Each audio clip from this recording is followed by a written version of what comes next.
Retired Admiral Sandy Winnefeld is a CBS News military and homeland security analyst. He was vice chairman of the Joint Chiefs of Staff when Secretary Mattis led the U.S. Central Command. Admiral, good morning. Good morning, John. Admiral, what do you make of Secretary Mattis's letter? Well, first of all of the people who have left or are about to leave this administration, this is probably the most concerning. Not only did Jim Mattis get the department on a good trajectory to restore its readiness and lethality in the face of all threats, he also helped buttress our allies at a very difficult time for relations with allies. And perhaps most importantly, when all those national security decisions were being made in the White House, we could all take comfort that, well, at least Jim Mattis is in the room.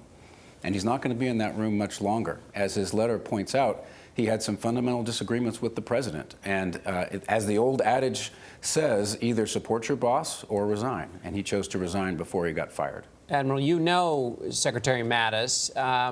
What do you make, though, of the fact that he made such a broad and sweeping set of statements in this letter?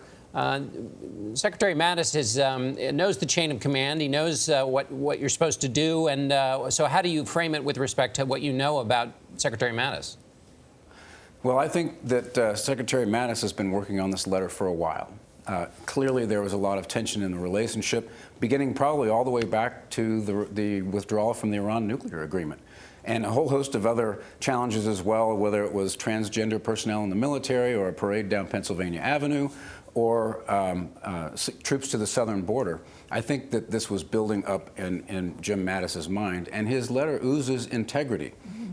Jim Mattis is nothing if not a man of integrity, and I think it's a very important letter that will go down in the history of this nation. As you mentioned earlier, a historian said this is the first time a Secretary of Defense has resigned. So it's clear that pulling out of Syria was a final straw for General Mattis. Let me ask you about some unintended consequences from that decision, because one headline that came shortly after came from the Kurds, who said that because of that, they would have to release some 3,200 ISIS prisoners, which would be devastating for the region, but also for Europe. What is your reaction to these unintended consequences?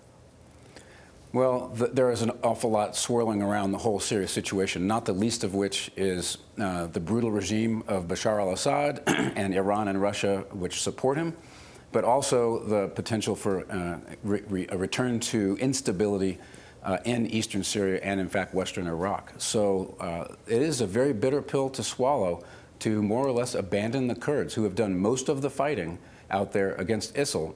And all those unintended consequences you talk about, release of prisoners, less humanitarian aid being delivered to people in that region, we're going to feel the effects for quite some time. Sandy, I'm struck by the phrase you just said, oozes integrity. What are the broader implications for morale, quickly? Well, I think that the U.S. military will look at this with a little bit of shock and dismay. But I would also tell you there's a lot of really good leadership still residing in the Pentagon. We've got a great deputy secretary. We've got a terrific chairman. And I think that the department will be fine, but it is a little bit of a jolt to the system, to be sure. All right, Admiral Winnefeld, thanks so much for being with us.